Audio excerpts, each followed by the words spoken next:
Hello students, in last lecture we talked about sets, relations and functions. Relations के लिए मैंने आपको Cartesian product of sets के बारे में बताया था। देन आप वी टॉक्ड अबाउट रिलेशन के कार्टीजन प्रोडक्ट ऑफ सेट्स, यानी कि ए क्रॉस बी से बी में से रिलेशंस कैसे निकल के आते हैं। Okay, and how what are the kind of relations those qualify to be a function. What are the kind of relations those qualify to be a function. Okay, तो let us suppose अगर हम A cross B देखें तो A cross B में how many number of elements will be there, it will be having P cross Q. अगर A के elements कितने हैं पी और बी के एलिमेंट्स कितने हैं क्यू। अगर ए सेट के एलिमेंट्स पी हैं, बी सेट के एलिमेंट्स क्यू हैं, तो A cross B will be having how many number of elements P cross Q. Okay, तो अब हमने देखा था कि जो ए क्रॉस बी एक सेट आएगा उसका, अगर उसके अंदर अगर आप कोई कंडीशन लगा दोगे तो उस कंडीशन के लिए जो जो उसके एलिमेंट्स क्वालिफाई करेंगे those all will be the part of a particular relation. ऐसा ही हो रहा था कि एक क्रॉस बी लिखा, ए क्रॉस बी लिखा आपने, उसमें से जो जो आपकी कंडीशंस के अकॉर्डिंग सेटिस्फाई हो रहे थे उनको आप क्या बना देते हो, रिलेशंस बना देते हो। तो एक्चुअल में क्या होता है, relations are subsets of A cross B. कि जितने भी रिलेशंस आप बनाओगे ए से बी में, ए और बी में, तो they all will be the subsets of A cross B, they all will be the subsets of A cross B. तो इससे हमें यहाँ से ये पता चल सकता है कि how many number of relations are possible between A cross B. अगर ए क्रॉस बी के सारे सबसेट्स रिलेशन बन सकते हैं तो how many number of subsets could be there. Let us suppose A में पी एलिमेंट्स थे, बी में क्यू एलिमेंट्स थे, तो हमें पता है कि number of elements in A cross B कितना आया, P इंटू क्यू। अगर टोटल नंबर ऑफ एलिमेंट्स अभी P इंटू क्यू है तो how many subsets could be there of a set having P into Q elements. तो ये हमने पढ़ा था कि number of subsets of A cross B will be equals to 2 raise to the power P into Q. हमने पढ़ा था कि नंबर ऑफ सबसेट्स कितने होते हैं, 2 raise to the power n। So here n is equals to P into Q, तो that means total number of subsets will be equals to P 2 raise to the power P into Q. तो that means total number of relations are total number of subsets of A cross B and that will be equals to 2 raised to the power P into Q। ये आपने चीज़ याद रखनी है। Okay, then will move to the definition of a function. दोबारा से शुरू करते हैं हम definition of a function. Okay, तो फंक्शन के लिए मैंने आपको बताया था there are two conditions, those are meant to be satisfied. अगर वो सेटिस्फाई नहीं होगी then the relations can't qualify to be a function. Means there will be two sets, there will be a and there will be b. Let us suppose we are writing a function from a to b, then a will be called its domain, ये मैंने आपको बताया था, and b will be called its codomain। okay, a will be called its domain and b will be called its codomain। okay, तो पहला क्या होगा, no element of domain must remain empty। मतलब उसमें से कोई भी ऐसा एलिमेंट नहीं होना चाहिए डोमेन का जो एम्प्टी रहे। एम्प्टी रहने का मतलब यहाँ पे है कि जो रिलेट ना हो बी के किसी एलिमेंट से। Okay, second thing was for any element of A it should not be associated with more than one elements of B, more than one elements of B। पहला क्या है, डोमेन का कोई भी ऐसा एलिमेंट नहीं होना चाहिए जिस जो ना एसोसिएटेड हो, जो एम्प्टी रहे या जो ना एसोसिएटेड हो सेट बी में किसी एलिमेंट के साथ। सेकंड, एक एलिमेंट की एक से ज़्यादा एलिमेंट्स के साथ एसोसिएशन नहीं होनी चाहिए। ओके, एक एलिमेंट की एक से ज़्यादा एलिमेंट्स के साथ एसोसिएशन नहीं होना चाहिए। ओके, लेट अस सपोज हमारे पास ये सेट है, मैंने आपको उस दिन बताया था कि if there is set A and there is set B. हमारे पास दो सेट्स हैं, there is set A and there is set B. A के अंदर let us suppose A B C D 4 elements हैं and E F G let us suppose यहाँ पे 3 elements हैं। ओके, तो मैंने उस दिन आपको बताया था convergence is allowed, divergence is not allowed. मैंने आपको उस दिन एक याद करने का तरीका बताया था कि convergence is allowed and divergence is not allowed. Okay, convergence का क्या मतलब है कि दो एलिमेंट्स की एक इमेज हो सकती है। अगर आपने ए से ई, लेटा सपोज हमारे पास ऐसा आ गया एलिमेंट, रिलेशन के अंदर कोई ऐसा एलिमेंट आ गया ए कॉमा ई, तो दैट मीन्स इसका मतलब क्या होगा कि A is pre image of E and E is image of A. Okay, E is image of A. Let us suppose मैं यहाँ से एक रिलेशन लिख दूँ, रिलेशन में क्या लिख दूँ, रिलेशन दोनों में ये लिख दूँ A comma E, B comma F and C comma G and D comma G. Let us suppose मैंने ये रिलेशन लिख दिया, मैंने ये मैपिंग लिख दी। मैपिंग का मतलब कि एसोसिएशन आपने कुछ इस तरह से बनाई है कि ए को एसोसिएट कर दिया मैंने ई के साथ, बी को एसोसिएट कर दिया मैंने एफ के साथ, सी को एसोसिएट किया जी के साथ एंड अगेन डी को एसोसिएट किया मैंने जी के साथ। Okay, now from here will say E is image of A, F is image of B, G is image of C and G is image of D also. Okay, तो हम यहाँ पे कैसे बोलेंगे, E is image of A, F is image of B, G is image of C and G is image of D also. And another words we can say a is pre-image of e, b is pre-image of f, c is pre-image of g and d is pre-image of g. Okay, and d is pre-image of g over there. Okay, now अगर हम देखना चाहें कि whether this relation define whether that this qualifies to be a function or not, तो हमने देखना था कि there should not be any element in a that should remain vacant या दैट शुड रिमेन एम्प्टी। तो सारे के सारे किसी ना किसी के साथ एसोसिएटेड है, दैट मीन्स फर्स्ट कंडीशन तो फुलफिल्ड है। सेकंड क्या था कि no one element should not be connected with more than one element. तो मतलब ए ई के साथ है, बी एफ के साथ है, सी सिर्फ जी के साथ है, डी सिर्फ जी के साथ है। और ये कंडीशन भी सेटिस्फाई हो रही है कि कन्वर्जेंस अलाउड है लेकिन डाइवर्जेंस अलाउड नहीं है। Means this could be, this is a function, means this qualifies to be a function.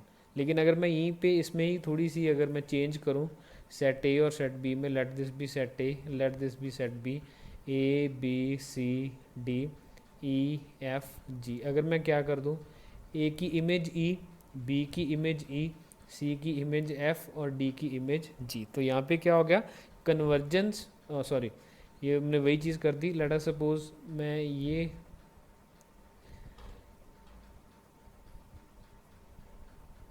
B is linked to E also and B is linked to F also. Let us suppose मैं ये कर दूँ, divergence बना दूँ यहाँ पे कि B is linked with E also and B is linked with F also, तो क्या बन गया, डाइवर्जेंस। और ये हमें पता चल गया कि element B is having two images, E and F are two images of B, तो that means this does not qualifies to be a function. Okay, तो अगर इन कंडीशंस को दोबारा इमेज की लैंग्वेज में लिखें तो क्या होगा, all elements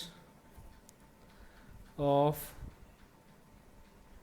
domain must be having some image in codomain। ऐसा ही होगा, मतलब उनका कोई ना कोई इमेज तो एग्जिस्ट करना ही चाहिए। Okay, element of domain must not have more than one image। ये कौन सी बन गई, सेकंड कंडीशन। अगर हम इमेज की फॉर्म में लिखना चाहते हैं तो this could be written like this, all elements of domain must be having some image in codomain and element of domain must not be having more than one image in codomain. Okay, so this is the condition of. Okay, so अभी तक हमने क्या पढ़ा, हमने function की definitions पढ़ी कि दो कंडीशंस कौन सी हैं जिसके लिए वो क्या बनेगा, फंक्शन बनेगा। सेकंड हमने देखा कि what is domain and codomain. Domain क्या है, जो इनपुट वैल्यूज़ हैं, डोमेन क्या है, जो इनपुट वैल्यूज़ हैं। कोडोमेन क्या है, जो आउटपुट वैल्यूज़ हो सकती हैं। Let us suppose description of a function क्या होता है हमारे पास, I will write a function F that is defined from R to R, where R is real numbers. Okay, let us suppose मेरे पास एक फंक्शन है f that is defined from r to r। तो यहाँ पे अगर आपको इस तरह से दिखेगा मिलेगा तो that means r is our domain and r is our को डोमेन ऑल्सो। मतलब इसकी डोमेन भी रियल नंबर्स है और को डोमेन भी क्या है, रियल नंबर्स है। अब रेंज क्या है यहाँ पे, इन रियल नंबर्स में से जितने भी आपके आंसर्स निकल के आएंगे those all will be called as range of a function. Okay, domain क्या है, जो आप उसमें इनपुट कर सकते हो।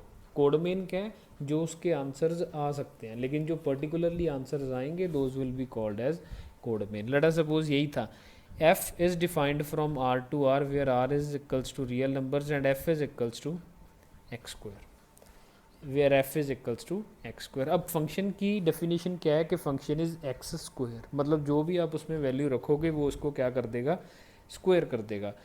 And its definition is defined from domain r to codomain r। लेकिन अगर आप देखोगे x स्क्वायर है, एक्स स्क्वायर, हाँ नो डाउट इसके आंसर्स किस में से आएंगे, रियल नंबर्स ही आएंगे, क्योंकि आप इसके जो इनपुट वैल्यूज़ हैं वो रियल नंबर्स हैं। तो जितने भी रियल नंबर्स रखोगे उनका स्क्वायर करोगे तो they all will be real numbers only. लेकिन अगर आप थोड़ा सा सोच के देखोगे कि x square can't be negative, यही होगा ना, x square can't be negative, ये नेगेटिव नहीं हो सकता कभी। नेगेटिव क्यों नहीं हो सकता, क्योंकि अगर जो स्क्वायर है, स्क्वायर नेगेटिव को भी पॉजिटिव बना देगा, पॉजिटिव को तो वो पॉजिटिव रहने ही देगा, तो that means it can't be negative. तो मतलब अपनी रेंज क्या होगी, अभी हमें पता है, हमने कैलकुलेट किया कि रेंज कभी भी नेगेटिव नंबर नहीं आएगी, तो that means range will be from 0 to infinity. This square here means 0 is included and infinity के लिए आप हमेशा ओपन ब्रैकेट यूज़ करते हो। ओके, सो ना this thing is range. Codomain क्या होगा, डोमेन क्या होगा, डोमेन मीन्स जो आप उसमें इनपुट वैल्यूज़ रख सकते हो। रख सकते हो का मतलब क्या है, एग्जाम्पल के तौर पे मैं आपको समझाता हूँ। Let there be a function f x is equals to root x. Okay, let there be a function f x which is equals to root x. सबसे पहले मैं आपसे कहूँ कि फाइंड आउट इट्स डोमेन, इसकी डोमेन पता करो। Okay, आपने डोमेन के लिए क्या करना है, आपने डोमेन के लिए वो वाली वैल्यू सेलेक्ट करनी है एक्स की जिसके लिए इसका आंसर क्या आएगा, एक वेल डिफाइंड चीज़ आएगी, जिसके लिए एक इसका आंसर क्या आएगा, एक वेल डिफाइंड चीज़ आएगी। अब एक्स रूट एक्स है, आपको पता है कि अंडर रूट में प्रॉब्लम कब आती है, अंडर रूट में प्रॉब्लम तब आती है जब क्या हो, अंडर रूट के अंदर वाली चीज़ क्या हो जाए, नेगेटिव, है ना। जब x नेगेटिव हो जाएगा तो मतलब ये चीज़ क्या हो जाएगी, अनडिफाइंड हो जाएगी। अनडिफाइंड का मतलब that will B not be a real number, that will be a imaginary number now. तो हम नहीं चाहते कि वो इमेजिनरी बने, तो इसीलिए डोमेन क्या होगी, domain will be a number from 0 to infinity. Negative number नहीं रखना इसमें। जब आप 0 से इन्फिनिटी सारे नंबर्स रखोगे तो this thing will be well defined, that means domain will be from 0 to infinity over here. That means domain will be from 0 to infinity. Okay, let us suppose इसी तरह से मेरे पास 1 upon fx है, function is fx is 1 upon x। let us suppose fx is 1 upon x। आपको कहा जाए कि find out its domain, domain पता करो। अब आपको पता है कि एक फ्रैक्शन कब डिफाइंड नहीं होती, जब डिनोमिनेटर क्या हो जाए, ज़ीरो हो जाए। हम नहीं चाहते कि डिनोमिनेटर ज़ीरो बने, तो मतलब इसकी डोमेन क्या होगी, R any real number minus zero. Zero उसमें से क्या कर दो, आप सब्ट्रैक्ट कर दो, any real number minus zero will be the domain. अब इससे क्या होगा, जो डोमेन हमने क्लासीफाई कर दी, स्पेसिफाई कर दी, उससे क्या होगा, हमें पता चल जाएगा कि ये वाली वैल्यूज़ आप जब आप इसके अंदर रखोगे तो there will not be any non defined thing या not defined thing, there will be some real answer over there. Okay, so this is the meaning of domain. Domain का मतलब कि जो उस फंक्शन की इनपुट वैल्यूज़ हैं। Input values किस चीज़ के लिए, ताकि जो आपका आंसर है that must be a real number. Okay, that must be a real number. जब आपको किसी फंक्शन की डोमेन कोडोमेन नहीं गिवन होगी तो आपने सिर्फ यही कंसिडर करना है कि you are to talk about real numbers, कि आपने सिर्फ रियल नंबर्स के बारे में ही बात करनी है कि the function needs to be a real, एक रियल आंसर आना चाहिए आपके पास, that will be the method of specifying a domain. Okay, let us suppose मेरे पास एक और फंक्शन हो F x is equals to 1/x-1, इसकी डोमेन क्या होगी? डिनोमिनेटर को ज़ीरो नहीं बनाना। ये ज़ीरो कब बनेगा? x-1 ज़ीरो कब बनेगा? when x is equals to 1। x-1 zero कब बनता है? when x is equals to 1। That means इसकी डोमेन क्या होगी? Domain will B r-1। that means the domain will be r-1। that means the domain will be r-1। Okay, तो कौन कौन सी forms आपको याद रखनी है? फॉर्म्स आपको जो याद रखनी है हमारे पास, नेगेटिव का अंडर रूट आपने नहीं बनाना डोमेन पता करने के लिए। जब अंडर रूट आ जाए तो अंडर रूट नेगेटिव नहीं होना चाहिए। सेकेंड, 1/0 फॉर्म नहीं होनी चाहिए। 1/0 फॉर्म अगर बनेगी तो that will be undefined thing, not defined thing, so that means that is not to be considered for the domain. जब ये 0/0 फॉर्म आएगी that is not to be considered, that क्योंकि ये कौन सी फॉर्म है? एक नॉट डिफाइंड फॉर्म है। इस तरह की हमारे पास 7 नॉट डिफाइंड फॉर्म्स होती हैं, लेकिन आपको फॉर द टाइम सिर्फ 3 के बारे में बात करनी है, नेगेटिव का under root, 1/0 and 0/0। Okay, next thing,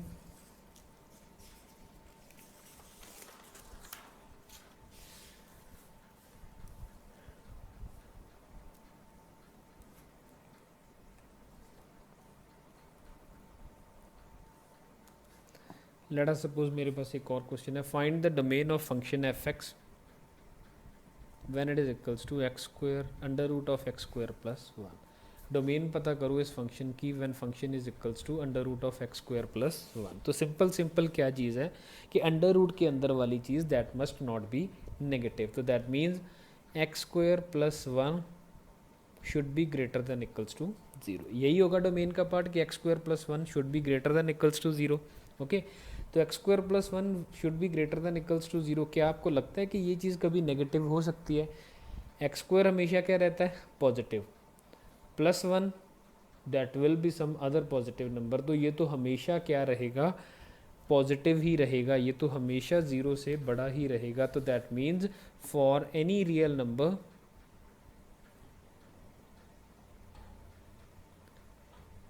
our function is defined, our function is defined। तो दैट मीन्स इसकी डोमेन क्या बन जाएगी? Domain will be R. कि आप इसमें कोई भी रियल नंबर रखो, चाहे वो नेगेटिव हो, चाहे वो पॉजिटिव हो, ग्रेटर देन 1 हो, लेस देन 1 हो, that will B satisfying the condition कि ये हमेशा एक रियल नंबर ही इसका आंसर आएगा, because x² plus 1 is always greater than equals to 0, greater than 0। तो that means our domain is R over here. Okay, second thing, let us suppose मेरे पास एक फंक्शन है, आप ये खुद सॉल्व करके देखोगे, देन यू विल से कि टैली कर लेना बाद में इसको, x² माइनस 4। फ्रैक्शन के केस में मैंने आपको क्या बताया था? फ्रैक्शन के केस में मैंने आपको सिंपली बताया था कि denominator should not be equals to 0। Fraction के केस में मैंने आपको क्या बताया था? Denominator must not be equals to 0। तो दिस इम्प्लाइज कंडीशन क्या होगी? x² minus 4 should not be equals to 0। Okay, तो हम पता कर लेते हैं सबसे पहले कि x² माइनस 4 0 होगा कब? ये होगा x is equals two plus minus 2 पे। तो दैट मीन्स हमें किसी भी रियल नंबर से कोई प्रॉब्लम नहीं है, लेकिन ऐसे दो रियल नंबर्स हैं जिनसे मुझे प्रॉब्लम है, those are -2 and 2। Okay, so this is the domain will be r, that is real numbers minus -2 and +2। -2 और +2 को छोड़ के जितने भी नंबर्स हैं आप इसमें पुट करो, the function will be defined, the answer will be a real number only। okay, so this is about the domain क्या है अपने पास? domain is the value that could be used in the function so that our function is a defined thing. Okay, तो एक जो conclusion domain के बारे में निकाल सकते हैं, domain is set of values that could be a input to function such that it is well defined and real. कि वो डिफाइंड हो और साथ ही साथ क्या हो? real O, that is the set of the domain, that is the value of the domain over there. Okay, let us suppose मैं आपको क्वेश्चन एक देता हूँ कि find the domain of log of x base a, find the domain of log of x base a. तो आपको log की definition याद होगी, जब आप मैंने बेसिक मैथ्स में आपको log पढ़ाया था तो मैंने आपको log के लिए कंडीशन बताई थी कि log of a negative number is not defined and also the log of 0 is not defined. 0 का log डिफाइंड नहीं है, log नेगेटिव नंबर का डिफाइंड नहीं है, तो मतलब जो x है that must always be greater than 0.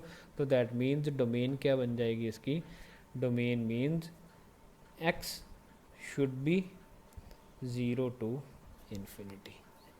x क्या होना चाहिए, 0 to infinity, that will be the domain. अगर आप 0 to infinity रखोगे तो this will be a well defined thing. अगर आप इसमें नेगेटिव रख दोगे या 0 रख दोगे तो this thing will not be a defined thing, तो दैट मीन्स वो उसकी डोमेन नहीं हो पाएगी.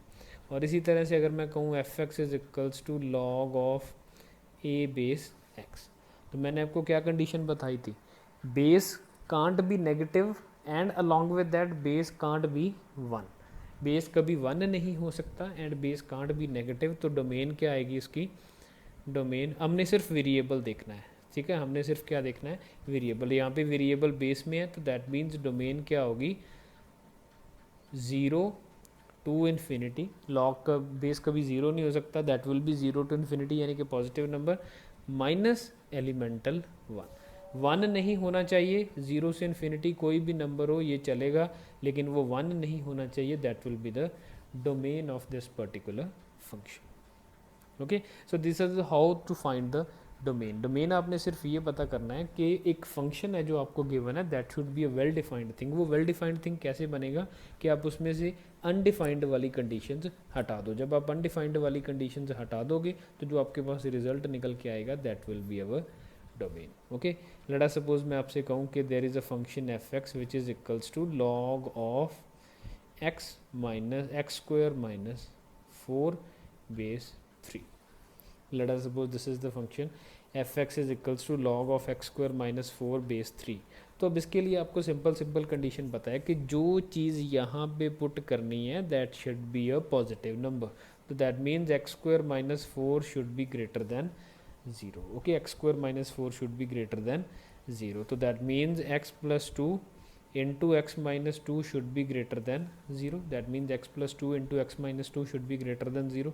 तो इस चीज़ को समझने के लिए मैं आपको ये बता दूं, आप फॉर द टाइम आप याद कर लीजिए, जब हम लीनियर इनइक्वालिटीज़ पढ़ेंगे तब आपको मैं समझाऊंगा कि ये होता क्यों है. ओके, जब इस तरह की इनइक्वालिटी आ जाए तब आपने देखना है कि what will be your answer. तो आप क्या करो, आपने 2 ज़ीरोज़ हैं यहाँ पे इसकी, -2 एंड +2. ओके, इस क्वाड्रेटिक की 2 ज़ीरोज़ हैं, कौन कौन सी, -2 एंड +2. आप उसी ऑर्डर में उन्हें कहाँ पे प्लॉट कर लो, नंबर लाइन पे. Okay, this will be -2 and this will be +2. हमेशा क्या शुरू करो, राइट हैंड साइड से पॉजिटिव मार्क करना शुरू कर दो. Okay, positive negative positive, then again अगर 3 ज़ीरोज़ होती तो अगेन नेगेटिव, अगर 4 होती तो नेगेटिव पॉजिटिव. आपने राइट हैंड साइड से शुरू करना है, positive negative positive negative positive negative, इस तरह से लिखते जाना है. अब देखो आप साइन क्या है यहाँ पे, साइन क्या है यहाँ पे, ग्रेटर देन 0. तो ग्रेटर देन 0 मीन्स जो भी पॉजिटिव वाले इंटरवल हैं वो आपका क्या है, आंसर है. तो मतलब x बिलोंग्स टू क्या होगा, -∞ टू -2 यूनियन 2 टू इन्फिनिटी. तो our answer will be -∞ to -2 union 2 to infinity, -∞ to -2 union 2 to infinity. आई समझ आपको. जब आपको कोई क्वाड्रेटिक गिवन है और इनइक्वालिटी का साइन है, इक्वालिटी के लिए तो आपको पता है कैसे सॉल्व करना है, लेकिन जब इनइक्वालिटी का साइन है तो इनइक्वालिटी 2 तरह की हो सकती है, either that could be greater than और that could be less than. Okay, तो आपने सबसे पहले क्या करना है, लीनियर फैक्टर्स बनाने हैं. लीनियर फैक्टर्स में आपने ये माइंड में रखना है कि x का कोफिशिएंट क्या होना चाहिए, +1. x का कोफिशिएंट क्या होना चाहिए, +1. ओके, तो लेट अस सपोज यहाँ पे क्या है, x + 2 into x minus 2 is greater than 0. तो आप क्या करोगे, इसकी ज़ीरोज़ आइडेंटिफाई करोगे. -2 इसकी 0 है, +2 इसकी 0 है. ओके, तो आप क्या कहाँ से शुरू करोगे, आप राइट हैंड साइड से positive negative positive negative positive negative इस तरह से मार्क करना शुरू कर दोगे. ओके, तो अगर साइन क्या है, ग्रेटर देन 0, अगर साइन ग्रेटर देन 0 है तो पॉजिटिव वाले इंटरवल्स क्या होंगे, अपना आंसर होंगे। तो पॉजिटिव वाले इंटरवल्स क्या, यहाँ किस तरफ जा रहे हो आप, माइनस इन्फिनिटी की तरफ। कहाँ तक जा रहे हो, -2 तक। और यहाँ से कहाँ से शुरू हो रहे हो आप, 2 से लेके कहाँ तक जा रहे हो, इन्फिनिटी तक। तो that means this will be our answer. Okay, so this is how to solve the linear inequality and hence how to find the domain of a particular function. Domain particular function की पता करने का तरीका भी आपको बता दिया है। And secondly we talked about कि what will be the domain of how to solve the linear inequalities. Okay, linear inequality का एक और एग्जांपल देता हूँ आपको। लेट अस सपोज मेरे पास कुछ ऐसा था,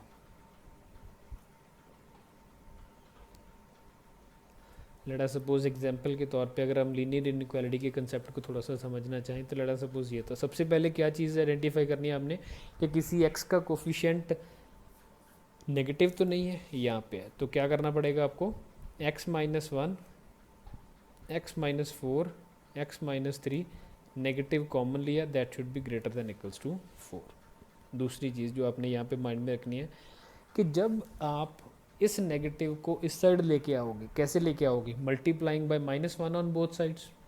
तो जब आप इनइक्वालिटी में नेगेटिव के साथ मल्टीप्लाई करते हो तो क्या हो जाता है, इनइक्वालिटी गेट रिवर्स। अगर आप इनइक्वालिटी में नेगेटिव को इधर उधर करते हो, नेगेटिव के साथ मल्टीप्लाई करते हो किसी चीज़ को, द इनइक्वालिटी गेट्स रिवर्स्ड। कैसे, -2 है, obviously it is less than 4, -2 is less than 4। लेकिन अगर मैं दोनों को -1 से मल्टीप्लाई कर दूं तो ये क्या बन जाता है 2, ये क्या बन जाता है -4, and this sign should be like this. तो क्या हो गया, जब मैंने नेगेटिव साइन से मल्टीप्लाई किया तो इनइक्वालिटी क्या हो जाती है, रिवर्स हो जाती है। तो मतलब यहाँ पे अगर मैं इस नेगेटिव को गायब करूँगा तो answer will be x-1, x-3, x-4 should be less than equals to 4, that should be less than equals to 4। तो अब इसकी जीरोज आइडेंटिफाई करो, कौन कौन सी जीरोज हैं, 1, 3, 4। इन्हें इंक्रीजिंग ऑर्डर में कहाँ पे मार्क कर दो, नंबर लाइन पे, 1, 3, 4। कहाँ से शुरू करना हमने, positive negative positive negative. Sign कौन सा है, लेस देन इक्वल्स टू का। अब यहाँ पे आपने ये चीज़ याद रखनी है कि इक्वल्स टू के केस में क्या करना है, इक्वल्स टू के केस में क्या डिफरेंस आएगा, जो यहाँ पे हमने ओपन ब्रैकेट्स यूज़ की थी, now that will be a square brackets over there. Okay, तो पॉजिटिव नेगेटिव जब आएगा तो यहाँ पे क्या बन जाती है चीज़, हम लेस देन साइन के लिए negative parts will be our answer. तो नेगेटिव पार्ट्स के लिए -इन्फिनिटी टू 1। इन्फिनिटी के लिए तो हमेशा ओपन इंटरवल ही आता है, लेकिन 1 के लिए यहाँ पे क्या आएगा, क्लोज्ड इंटरवल। यूनियन 3 से लेके 4 तक, तो 3 and 4 both they are included. तो -इन्फिनिटी से लेके -1 और 3 से लेके 4 तक जितने भी नंबर्स हैं, all those will be our answers. Okay, so this is how to find the domain and hence how to solve the linear inequalities. Linear inequalities को आपने कैसे फाइंड आउट करना है, लीनियर इनइक्वालिटीज़ को आपने कैसे यूज़ करना है। ओके, सो होप आपको डोमेन अच्छी तरह से समझ आ गया होगा। रिपीट करते हैं फिर हम, domain is a particular set from which you can input the values into function so that it is always real और it is always well defined। अगर वो well defined नहीं रहता तो वो वैल्यू आप हटा दोगे डोमेन में से। अगर वो well defined रह रहा है हर एक चीज़ के लिए तो मीन्स आप वो वैल्यूज़ इंक्लूड करके रखोगे। ओके, तो डिफरेंट कंडीशंस के लिए डिफरेंट आपने कौन कौन सी कंडीशंस नहीं बनानी, नेगेटिव का अंडर रूट आपने नहीं बनाना, आपने 1/x में x इज टू 0 नहीं बनाना, आपने 0/0 फॉर्म नहीं बनाना। Okay, so this is the criteria for finding out the domain of a particular function. Okay, then rules about domain है,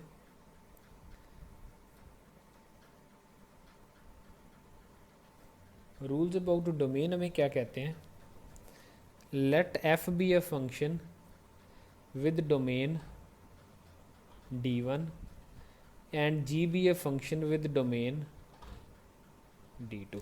लेट अस सपोज f1 अपने पास फंक्शन है जिसकी डोमेन क्या है d1, g हमारे पास फंक्शन है जिसकी डोमेन क्या है d2। Okay, then f plus g की डोमेन क्या होगी that will be D1 intersection D2। f plus G की डोमेन क्या होगी? D1 intersection D2। हो लड़ा सपोज मेरे पास एफ एक्स की वैल्यू क्या थी, एफ की वैल्यू क्या थी 1/x और जी की वैल्यू क्या थी 1/x माइनस 1। एफ की वैल्यू क्या थी 1/x और जी की वैल्यू क्या थी x माइनस 1/x माइनस 1। अच्छा एफ की डोमेन क्या होगी? All real numbers minus 0। और जी की डोमेन क्या होगी? All real numbers minus 1। Okay, all real numbers minus 0 and all real numbers minus 1। ये इसकी डोमेन है, ये इसकी डोमेन है। तो लेट अस सपोज मैं f प्लस जी पता करना चाहता हूँ, तो that will be 1/x plus 1/x minus 1। तो now this thing will be x into x minus 1, x minus 1 plus x। Okay, so this thing will be equals to, ये क्या चीज़ बन जाएगी अभी? ये बन जाएगा 2x minus 1/x into x minus 1। Okay, अब इसकी डोमेन अगर आप देखोगे तो फ्रैक्शन की केस में मैंने आपको क्या बताया था, न्यूमरेटर का कोई रोल नहीं है, आपने सिर्फ क्या देखना है? डिनोमिनेटर की। डिनोमिनेटर किस किस पॉइंट पे जीरो बन रहा है? डिनोमिनेटर किस पॉइंट पे जीरो बन रहा है? 0 पे और 1 पे। तो that means domain is r minus 0 and 1। 0 और 1 को छोड़ के जितनी भी वैल्यूज़ हैं आप वो सारी वैल्यूज़ इनपुट कर दो, that will be the domain of this function. और अगर आप इन दोनों का इंटरसेक्शन पता करोगे, ये क्या सारे रियल नंबर्स 0 को छोड़ के, ये क्या सारे रियल नंबर्स 1 को छोड़ के, तो दोनों का इंटरसेक्शन सेट्स में हमने पढ़ा था इंटरसेक्शन क्या होता है? दोनों का कॉमन। तो दोनों की कॉमन चीज़ क्या आएगी? r माइनस 0 और 1 को छोड़ के जितनी भी चीज़ें हमारे पास, they will be the common thing. तो D1 इंटरसेक्शन D2 और इसकी डोमेन दोनों क्या आएंगे? सेम आएंगे। ओके, तो क्या पढ़ा हमने?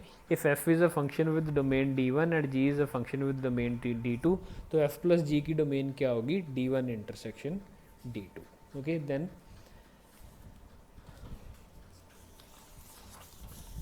अगर यही क्या होता? सब्ट्रैक्शन होता। Late us suppose it was f minus g, तब भी इसकी डोमेन क्या होगी? D1 intersection D2। तब भी इसकी डोमेन क्या होगी? D1 intersection D2। Okay, and if it was multiplication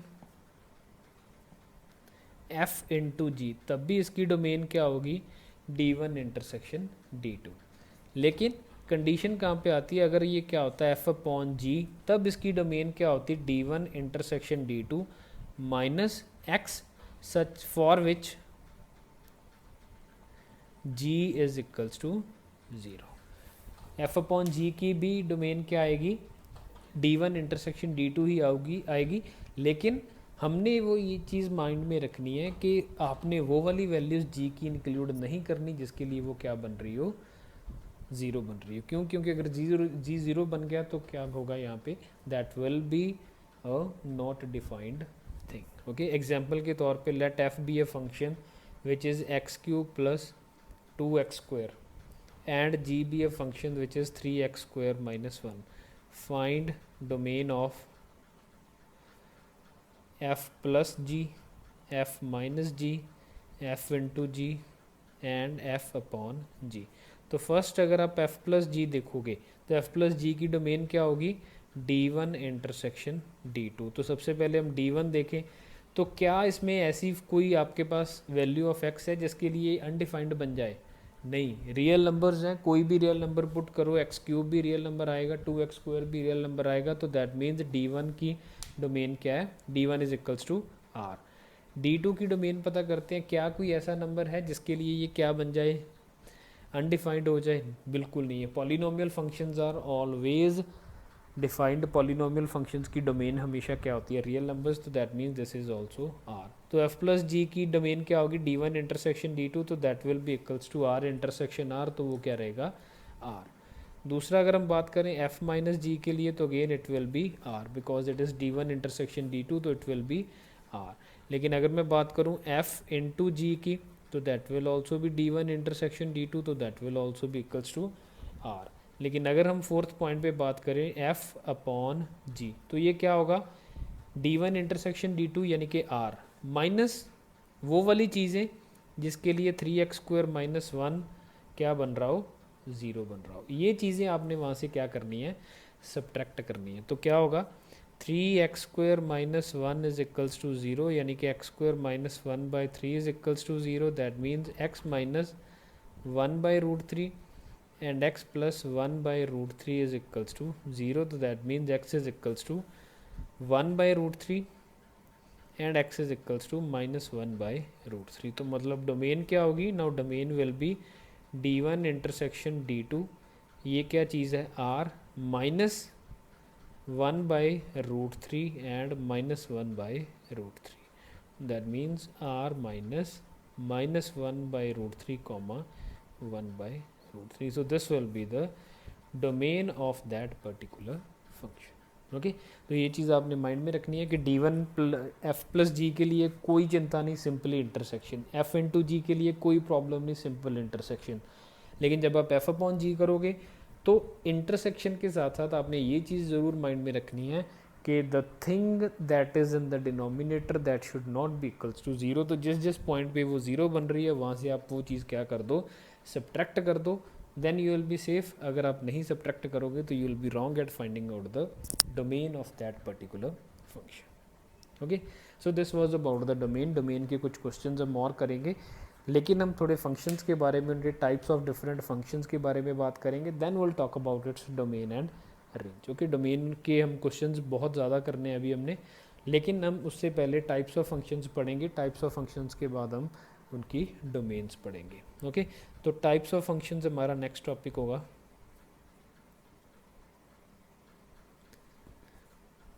types of functions में सबसे पहले हमारे पास फंक्शंस आते हैं trigonometric functions.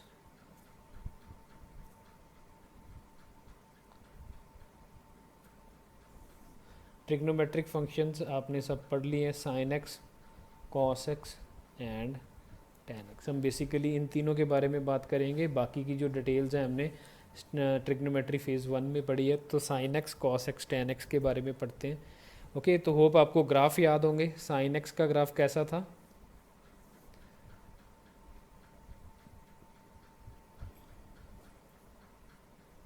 This was the graph of sin x. This was 0, then pi/2, then it is pi, then it is this is pi/2, this is pi, then this is 3 pi/2, this is 2 pi and so on.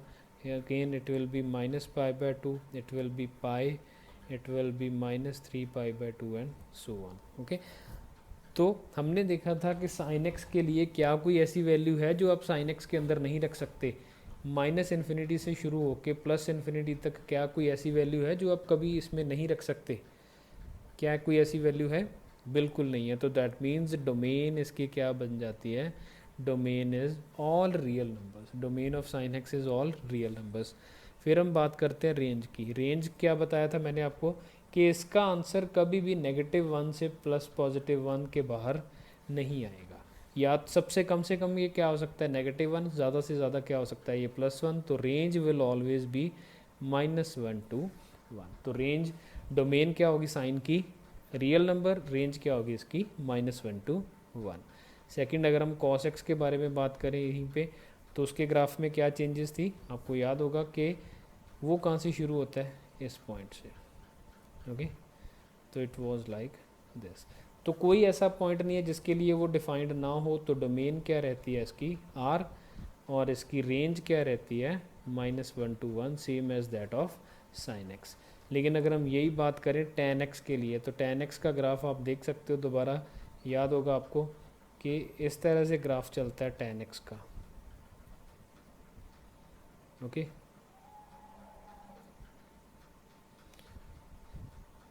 तो कुछ points ऐसे होते हैं जिनके लिए ये defined नहीं होता. कहाँ पे डिफाइंड नहीं होता?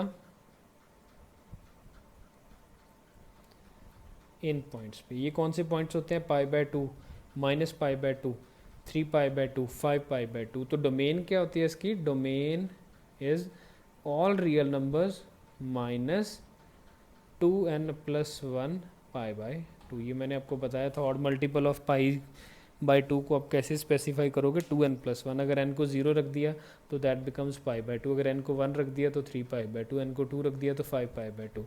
और इसकी रेंज क्या होगी? रेंज क्या होगी?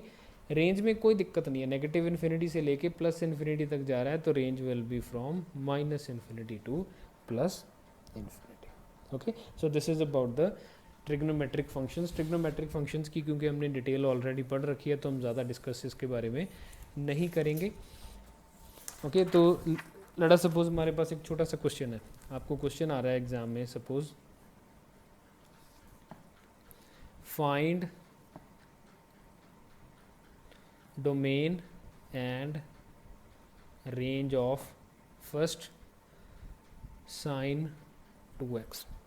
साइन x और साइन 2x की क्या डोमेन में कोई डिफरेंस होगा? बिल्कुल नहीं, क्योंकि x अगर आप कोई भी रियल नंबर रख सकते हो तो 2x में भी x को आप कोई रियल नंबर रख सकते हो, तो डोमेन हमेशा क्या आएगी इसकी भी r। अच्छा, रेंज की बात करते हैं। मैंने आपको बताया था साइन x हो साइन 2x हो, ओके, अगर ये 0 पे 0 था तो साइन 2x भी 0 ही रहेगा, अगर π/2 था तो ये पाई बन जाएगा, 2x पे पाई बन जाएगा। ओके, लेकिन कोई भी वैल्यू मिस नहीं होगी, तो मतलब ग्राफ एज इट इज़ रहेगा, ग्राफ में ज़्यादा चेंजेस नहीं आएंगी। मतलब 2x पे ग्राफ क्या हो जाएगा, 2x करने पे क्या हो जाएगा, ग्राफ की मैक्सिमम मिनिमम वैल्यू में कोई डिफरेंस नहीं आएगा, दैट विल रिमेन सेम। तो range will be again from -1 to 1 over there. Okay, similarly अगर क्या साइन x स्क्वायर है तो इसकी डोमेन भी क्या रहेगी, r, रेंज क्या रहेगी, -1 to 1। तीसरा, अगर मेरे पास cos of x square plus 2 है तो डोमेन क्या रहेगी इसकी, r, क्योंकि ये चीज़ कभी भी अनडिफाइंड नहीं होती, तो डोमेन क्या बन जाएगी, r, और इसकी रेंज क्या बन जाएगी, रेंज विल बी -1 to 1, क्योंकि कॉस में जब तक आप कोई चेंज नहीं कर रहे हो तो उसकी रेंज क्या रहती है, हमेशा -1 to 1 ही रहती है। Okay, so these kind of question will be there. हम इनके बारे में और थोड़े से 1-2 क्वेश्चन करेंगे, but that will be done in next lecture. Thank you.